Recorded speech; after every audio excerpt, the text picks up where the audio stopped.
Doctor को बुलाओ, मेरी बहू को कुछ हो गया है। जल्दी करो, जल्दी करो। नवीन साहबा खुदारा आंखें खोले। अब ठीक है ना आप? इन हालात में जीना बहुत मुश्किल है मेरे लिए। सबकी नजरें मुझ पर हैं।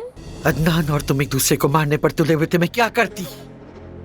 तुमने मेरे पास कोई चारा ही नहीं छोड़ा था। क्या तुम्हारी हरकतें ऐसी हैं कि तुम अपने बच्चों के साथ रहने के लायक हो अब्बास? मेरी जान, वैसे मैं सोच रही हूँ कि वो उस औरत के साथ क्या कर रहा होगा इस वक्त। बड़ा बेचैन हो रहा है दिल मेरा। अरे आपा, आपको खुद इस आदमी को देखना चाहिए। इसके पास तो फूटी कौड़ी तक नहीं है। मुझे तो इसको देखकर ही तरस आ रहा है। क्या ही मिलेगा इससे? मेरी बेटी, मेरी जान, तुमने तो मुझे डरा ही दिया था। कहाँ चली गई थी?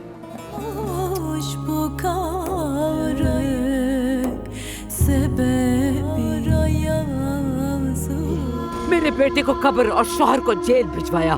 मैं उन्हें सजा दिए बगैर एक पल आराम से नहीं बैठूंगी। खून का बदला खून से लिया जाएगा।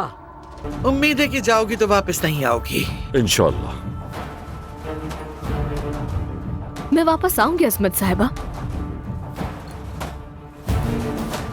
क्योंकि ये मेरे शौहर का घर है। मैं अब मलिहा के साथ ये नहीं होने दूंगी।